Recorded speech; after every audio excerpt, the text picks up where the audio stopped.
We did it! We did it. We survived Doomsday, which was Tuesday, Election Day, November 3rd. We have survived the week of Doomsday, too. I mean, if you're anything like me, you should be feeling really great about things currently. In the sense that we've made it through this week. Now, I usually ask you how your week's been. I can assume, regardless of which side you fall upon, in the election, your week has been stressful. So I don't really have to ask. Most people's weeks have been stressful, which is to be expected in this sort of event that is a presidential election. And if you didn't catch it, us at the Closers podcast actually did an election special episode that came out Wednesday morning. We recorded it Tuesday evening when it looked like Trump was maybe going to pull away. But as a lot of us suspected, there were a lot of mail-in votes still left to be counted. And not just a lot. A lot is understating it. There was millions of votes left that weren't counted yet because some states counted mail-in votes after in-person votes from the 3rd. So, Pennsylvania, Georgia, North Carolina, Nevada, and Arizona were the 5 states that really became at the center of all of our stress as a nation for the past couple of days.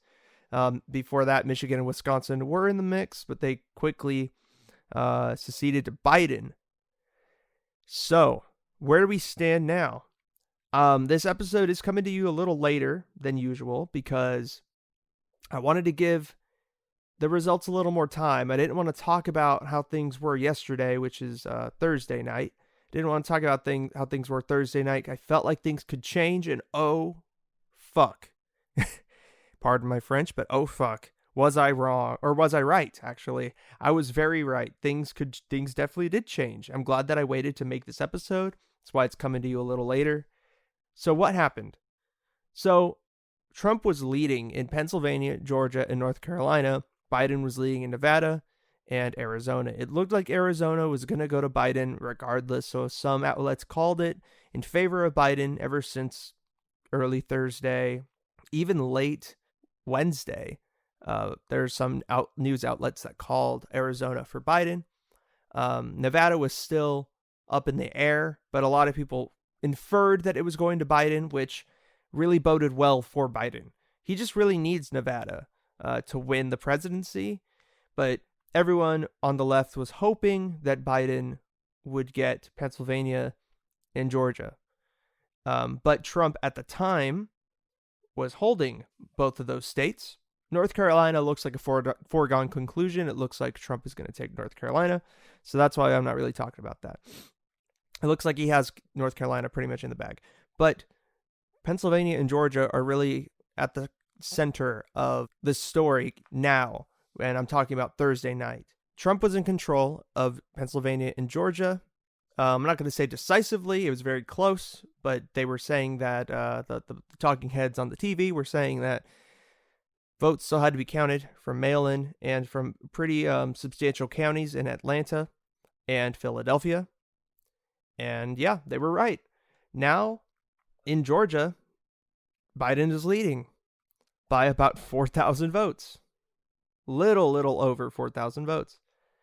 And in Pennsylvania, Biden is now leading at the time of recording, which is 7:13 p.m. on Friday, by about 27,000 votes, which is crazy because just this morning Biden was leading in Pennsylvania by only 5,500 votes, and now it's very far past that margin. It's looking like I can safely say that Biden is going to be our new president of the United States as of January 20th, 2021. It's only a matter of time, it seems, until Biden is elected, or becomes our president-elect, I should say. Now, what has happened on the Trump side of things ever since this new reality has kind of reared its head. Let's see. Well, it hasn't been anything that you wouldn't have guessed. Trump baselessly first insisted that illegal ballots are a barrier. So to elaborate on that, President Trump issued a statement this afternoon, Friday afternoon, that stood in sharp contrast to his rambling rant about the yet undecided race on Thursday night and his tweets baselessly alleged election fraud. The statement still insinuated the existence of illegal ballots, something both election officials and the president's own campaign aides have failed to identify any evidence of, but did not include further false insistence that he is winning the election or ahead in states that had not yet been called, which is something that we commented on in the election podcast with Gabriella Elwell and Max Thogmartin. Go check that out. It's a really funny moment when we come back from watching Trump's speech and we're like commenting on the fact that he basically called North Carolina when it wasn't, they weren't even close to finishing counting all the ballots, but he called it. He said he won it. It was a really funny moment. Anyways, and I quote, "From the beginning, we have said that all legal ballots must be counted and all illegal ballots should not be counted," Trump said. "We will pursue this process through every aspect of the law." Democratic presidential nominee Joe Biden is expected to give televised remarks on Friday night. That's actually pretty soon. He's supposed to talk during prime time tonight. I'm not going to be covering what he says. I'm just assuming he's going to basically give somewhat of a victory speech because it really looks like he's going to take this. The math kind of is super in his favor now. So what else has happened regarding the election? There has been a lot of attempted intimidation, like poll worker intimidation. There was like a mob of Trump supporters that showed up at a polling, like a vote counting location, right? I don't know the terminology for these places, but a ballot counting location. I don't know, but they showed up in Phoenix at a ballot counting location and tried to stop the workers from counting ballots, which is pretty funny. It was a pretty funny image. So much so that the next day, which I believe this was this morning, officials at the polling location or at the ballot counting location put up a giant fence around the building so nobody could really get in. And they called it a free speech zone. Really funny, really ironic that they labeled it a free speech zone when the people that they're trying to not suppress, but the people they're trying to keep out of their establishment are people that apparently love the Constitution and, want to uphold freedom of speech, but yet they're the ones trying to silence people's votes.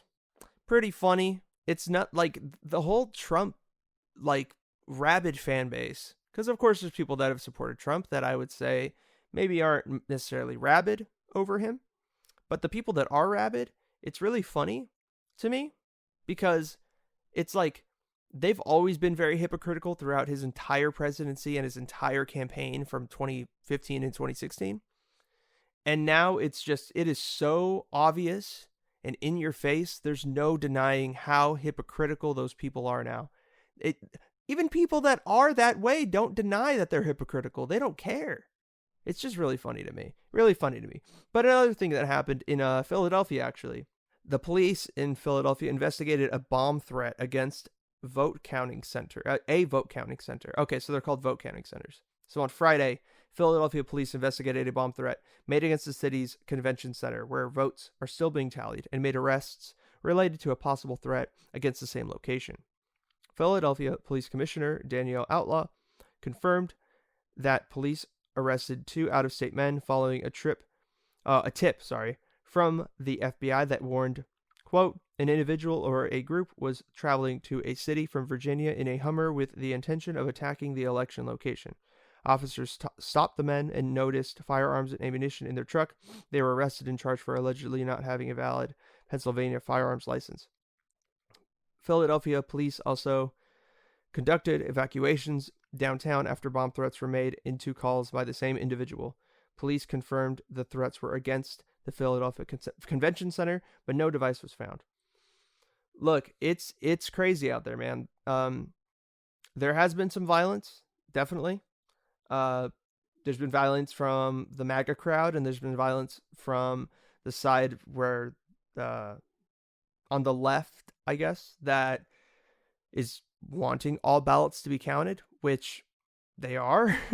Just like, I don't really see necessarily the point in trying to, protest the ballots being counted because you want them to be counted, and protesting them to be counted when they are being counted. I mean, what's happening is in our favor, guys. I don't see the point in going out and making a ruckus. But yeah, when you have bomb threats and mobs of people showing up at vote counting centers trying to intimidate poll workers, I don't really support any of that, as most people don't.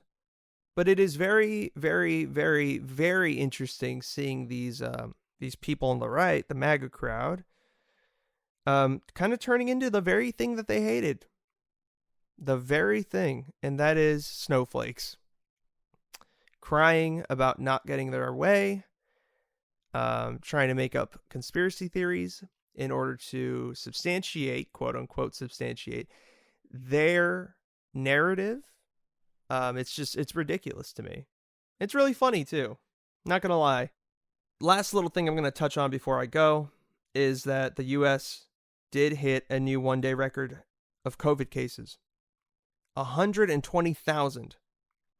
According to counts by the New York Times and Johns Hopkins University, the U.S. registered more than 1,000 COVID-19 daily deaths for the third day, and the total U.S. deaths hit 234,937 out of 9.6 million infections, according to Johns Hopkins.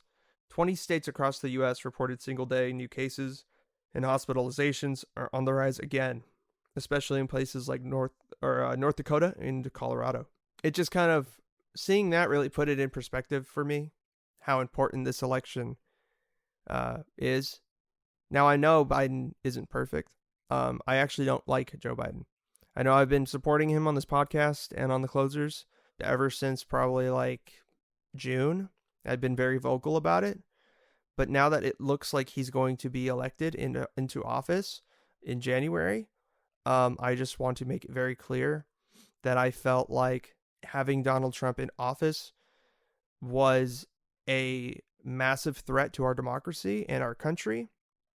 And I think we are seeing how close we came to the precipice of something very disastrous by seeing these people's reactions to his loss in the presidential election. So, with that in mind, the fight will continue. This isn't just we won and now we have to put our head in the sand for another 4 years. This isn't Obama, and we have to remember that. We messed up as a people by electing Obama because he made us feel good and not criticizing him fairly and not objectively looking at what he did as a president until after he left. Now we see he wasn't that great. He could talk, and he's a likable guy, but he was not that great. Donald Trump, exact opposite, but he still didn't really do anything great in office either. But at least Obama could talk, right? Now with Joe Biden, we have to be very critical of every move this guy makes. Just as critical as Trump. We have to be critical of him. We have to make sure that he is held accountable for his mistakes.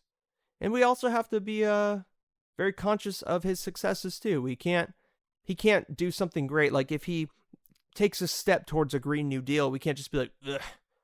It's not like you took 3 steps towards the Green New Deal. Why only 1? None of that. We can't do that. What we need to do is be objective about his presidency. When he fucks up, we got to say it. When he does all right, got to say, you know what? Sleepy Joe ain't that bad in this one instance. We just got to remember that. Got to remember that because it's very easy to forget. I just want to say, lastly, that I am going to just take the rest of this year to kind of relish in the fact that Donald Trump is going to be out of office And yeah, criticizing Joe Biden definitely can wait until he gets into the White House and becomes president himself. So can't wait until that day comes. But for now, I'm going to just kick back a little bit and enjoy Thanksgiving, which is coming up in a couple weeks, and enjoy Christmas, which is coming up next month. And then my birthday. And then we will deal with Bubba Biden and bullying him into making more concessions to the progressive left and hopefully pushing the Democratic Party in that direction as well, because if they go in that direction, and if the Republicans triple down on a Trump-like candidate in 2024, or Trump himself, he said he might run again, then we will have a better chance. Because if we run another corporate, empty suit like Joe Biden in 2024, we're probably not going to win that time. So we really need to make some strides these next 4 years, and it starts in January. And that's all I got now. So if you enjoyed what you heard, please check out our Election Day podcast, which came out on Wednesday. I stayed up till 5 a.m. editing this episode. Not this episode, but the one I just mentioned. It was a great time. Gabby and Max were a joy to talk to and pick their brains over. So definitely check that out. You can follow the podcast on Instagram at The Closers Podcast, on Facebook at Closers Podcast, and subscribe to our YouTube channel. We are The Closers Podcast. On Monday, Quinn the Moondog Kalani is going to hit you with his hot takes, probably about the election, probably about the Rams, maybe some MMA. We'll see what he decides to chat on. But I will be back on the Closers Podcast on Wednesday, and I will close out your week next week on Friday as well. Hope you enjoyed this episode. Have a great weekend and stay safe.